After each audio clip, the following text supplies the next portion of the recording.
Chapter 531, Depths of Death. Bathed in the yellowish glow of the kerosene lamp, Lumion perused Berman's notebook. The pages chronicled the erratic musings of a mind teetering on the edge of instability. Once life slips away, spirits journey to the spirit world, except in rare cases.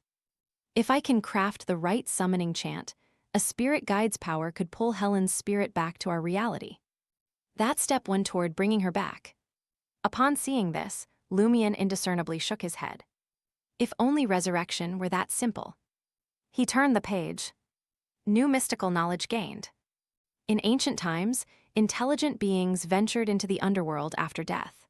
Those deeply devout or exceptionally impactful could ascend to the corresponding deity's heaven. However, during the fifth epoch, a surplus of undead lingered beyond the underworld. I'm uncertain if Helen's spirit has entered the underworld or returned solely to the spirit realm. When summoning, I must address these separately. Mixing them would guarantee failure. Despite the sea monster's formidable might, they lack the power to confine a soul. No similar occurrences manifest in that sea region. For now, special circumstances needn't be considered. Additionally, Helen wasn't a fervent follower of the eternal blazing sun. I encountered Helen again. But she's entirely lost the memory of me. Her form and essence are gradually fading away. In a few short years, she'll transform into just another undead. I have no more than 5 years. How can I reawaken her consciousness and recover her memories? Merely providing a vessel capable of housing a departed spirit doesn't seem sufficient. Don't forget the moonlit waves by the city's lighthouse. They bore witness to my proposal and Helen's acceptance. Don't forget Gasparo's seafood rice, it's Helen's favorite. After every adventure when we returned to Port Farim, she always suggested indulging in it. Don't forget the sunset at Andatna Volcano. That's where we met and vowed to revisit often in the future. Even as we age, we can't let that romance fade away. Don't forget, don't forget, don't forget. My head hurts. I raised a town, leading to the deaths of 200 to 300 people. The sight of those couples, parents, and children perishing didn't bring me joy. Instead, my heart plunged into darkness. I acknowledge this as my sin, an irreversible mistake. I'm aware that I'm no longer the Berman you once liked. Yet I harbor no regrets. Swindlers curse them. Ending these swindlers has rekindled a long-lost sense of satisfaction. Helen, if you were still alive, we might have had our own child right. Why do those evil warlocks always employ infants, children, and their remains as essential ingredients for the creation of their dark arts? I've become even more evil than them. Helen, I've lost my way. All my endeavors have ended in failure. Helen, I aspire to acquire the Sequence 5 potion formula and ingredients for the death pathway. Helen, Fidel intervened. He warned that it would turn me into a monster and erase my original memories. Helen, I refuse to forget you. Helen, please forgive my cowardice. Helen, I actually encountered that islander from Resurrection Island. It truly exists. Harrison defeated me, but he spared my life. He questioned why I had forcibly transitioned to the death pathway. He revealed that my previous attempts were misguided. True resurrection isn't that straightforward. He explained that within the depths of death lies everyone's mark. Only by bringing forth the corresponding mark into reality and utilizing it as a foundation to reconstruct spirit and flesh can we achieve genuine resurrection, retaining our original knowledge and complete memories. Helen, I'm overjoyed. I glimpse hope in reviving you once more. Harrison imparted knowledge about the death domain to me. It's through understanding this knowledge and reclaiming their mark that he and his kin can undergo repeated deaths and resurrections, escaping the clutches of mortality. While they seldom depart Resurrection Island, it's not an absolute. Travel. Loving islanders like Harrison have ventured to different lands, leaving the Resurrection Island legend imprinted in the memories of a select few humans. Those with sinister motives compiled this information into a sea map for Resurrection Island. The treasure map Mark sold us is counterfeit, but parts of it trace back to the genuine one. Harrison, in his quest, left Resurrection Island to eliminate the authentic map and eradicate all who know how to reach that sea and discover Resurrection Island. Helen, armed with Harrison's information, I attempted to summon a spirit from the depths of death. I succeeded, conjuring an evil spirit named Arden. As it was feeble, I easily vanquished it, collecting its blood for the ensuing ritual. Helen, forgive me, I couldn't rein in my emotions. Ever since encountering Harrison and gaining the knowledge to truly bring you back, impatience has seized me. I can't control my emotions. Those islanders are swindlers deserving of death.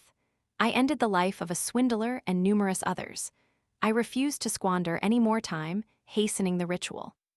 Helen, I'm sorry, I failed again. I wasn't adequately prepared. Helen, have I lost my sanity entirely? A mere retort from Fidel triggered a frenzy, leading me to slay everyone in the house. He must perish too, the one who dared to threaten me and Fidel. Helen, I've failed. It's been a while since I sustained such severe injuries. My body is largely undead. These wounds aren't fatal, but I lack any allies. Damn it, damn it, damn it. Helen, I've missed you once again. Lumion reached the conclusion of the dark, soft-covered notebook and fixated on the sentence for an extended moment. It was as if he had transformed into a statue. After a few minutes, Lumion couldn't resist raising his right hand to massage his temples.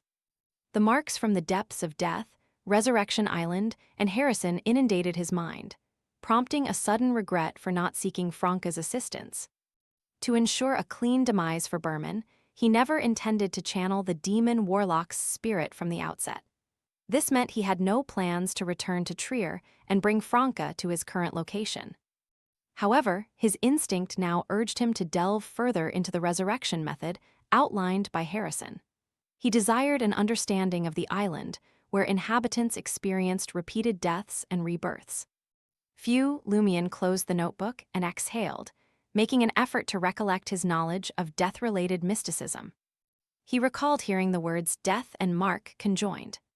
Madame Magician had mentioned the term death mark while answering a question about the Tudor figure at the Samaritan Women's Spring. Is this a concept distinct from remnant spirits and imprints, directly linked to resurrection? From the depths of death, what lurks within the depths of death? What I now know that is explicitly tied to death, the underworld, the Samaritan Women's Spring, the river Styx connecting two worlds. What a pity. I wonder what Harrison from Resurrection Island looks like. Berman's recorded knowledge is in disarray. It seemed he wrote whatever thoughts occurred to him. Without him, organizing a complete resurrection ritual and the corresponding principles proves exceedingly challenging. No, not just challenging. Impossible.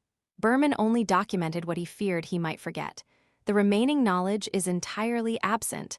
Lumion rubbed his temples once more and unfolded the counterfeit treasure map. After careful scrutiny, he couldn't discern which parts were authentic and which were spurious. He intended to send the map to Franca and Jenna at dawn, employing them to employ mysticism to differentiate between the real and the fake. The next morning, Lumion wiped his mouth with a napkin and observed Ludwig grappling with the breakfast dishes. Knock, knock, knock. A gentle rap echoed on the door. Please come in. Lumion gestured for Lugano to open the door. Do you really think I'm a servant?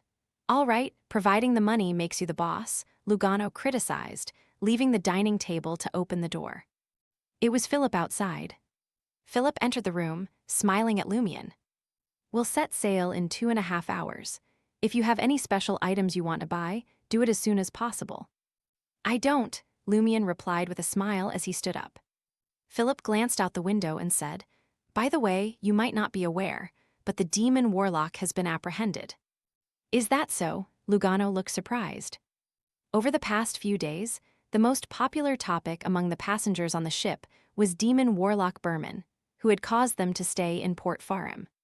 Seeing Lumion raise his eyebrows in inquiry, Philip said with a relaxed expression, Not only was Berman apprehended, but he was also in the state of a corpse.